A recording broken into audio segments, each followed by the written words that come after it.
I do believe in affirmations. They are valuable as long as you affirm the truth. Because it says in ancient scripts, the truth, what? Will set you free.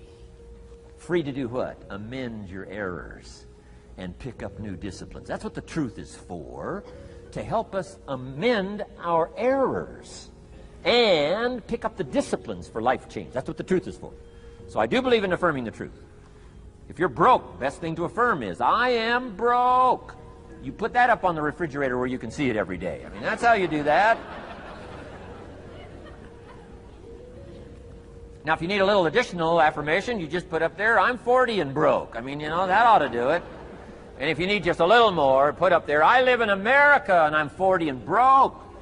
That's enough to turn your life around. It says, hey, something is wrong. Somewhere I have messed up. And I'm telling you, if you'll start with that, it's called the process of life change, and it doesn't matter how small the process is to start.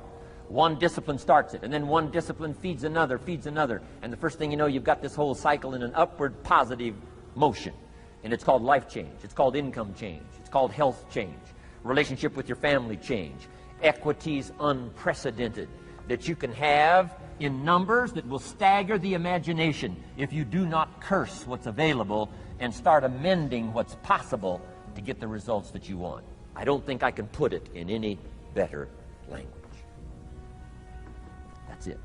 Kids can do it. Teenagers can do it. Parents can do it. Managers can do it. Right? Government officials can do it. Anybody can do it. Anybody can do this stuff called personal change. Wow. Results is the name of the game. Success is a numbers game. Good note to make. Success is a numbers game. You got to go for the numbers. You got to understand what the numbers are. How many pounds overweight should you be at age 50? Approximately.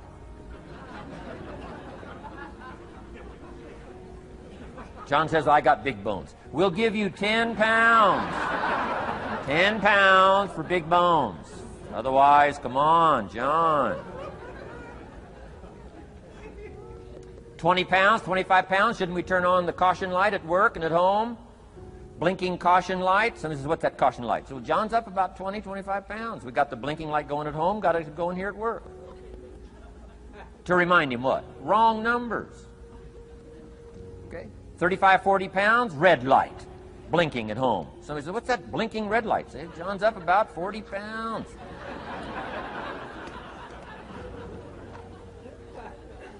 50 pounds, we got the siren.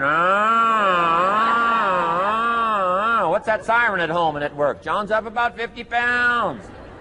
Cholesterol, almost out of control. Come on. Success is a numbers game. I'm asking you to be mature enough to start checking your own numbers. How many books have you read in the last 90 days? Transform your life.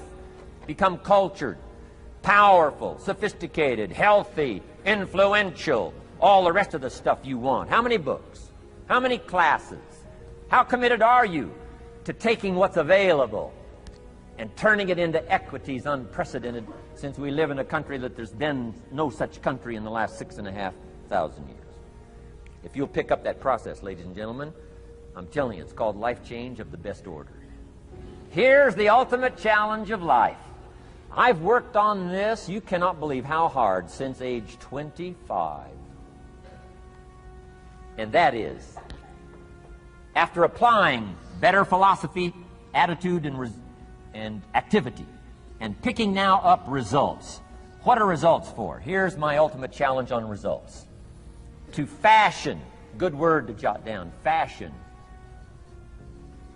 Fashion for yourself lifestyle, or what we call the good life. That's the ultimate challenge. To take your results, take your money, take your results, take the return, take the equities you've gathered, and now fashion for yourself a good life, like weaving a tapestry. And Mr. Schoaf gave me all kinds of examples on lifestyle. He gave me two phrases that helped change my life. In case you have to leave early, let me give you these two phrases. It'll be worth the price of coming and being here today. Just take these two phrases home, in case you have to leave early. Here's number one. Schoaf said, Mr. Rohn, if you wish to be wealthy, study wealth.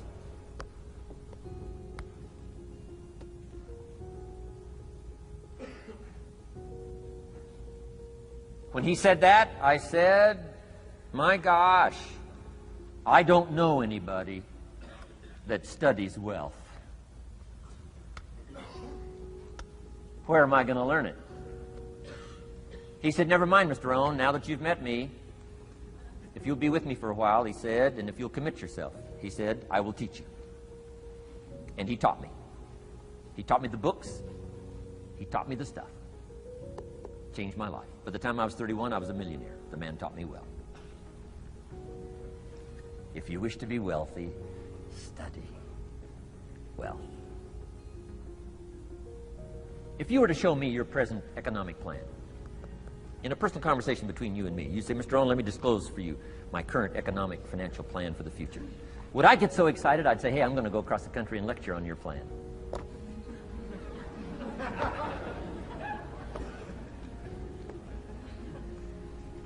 And if the answer is no, Mr. Rohn, you probably wouldn't want to go across the country and lecture on my plan. Here's my question to you. Why not? Why wouldn't you have a superior, powerful financial plan that's taking you to the places you want to go?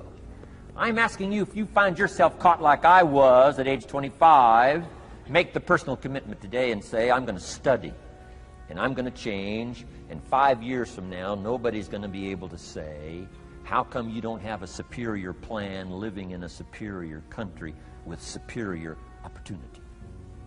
Nobody's going to be able to say that 5 years from now of me. If you'll make that commitment, I'm telling you, this will be one of the most exciting days of your life. Not because of my seminar. It'll be one of the most exciting days of your life because of your commitment to this simple little process I've outlined for you. Here was the second phrase. Mr. Schoaf said, Mr. Rohn, if you wish to be happy, study happiness. I didn't know happiness was a study. My best hope for happiness at age 25 was to just go through the day with my fingers crossed. Hoping somehow something would make me happy. Schoaf said, no, Mr. Rohn, happiness is not something you postpone. Happiness is not something off in the future. Happiness is something you design. You've got to get the word. Happiness is something you design. Happiness is a study. Happiness is a practice. Happiness is an art. It's not an accident. It's an art. And anybody that wants to can study, practice the art of happy living. Happiness is like culture. Money doesn't make you cultured, but culture is within the grasp of all of us. How much is a book on sophistication in the marketplace? $4,000? No, $40. I'm telling you, in America, everything's available. Everything's within reach. All you have to be is committed to it and make it a study. Culture is a study. Sophistication is a study. It's not an amount. It's not an account. It's a study.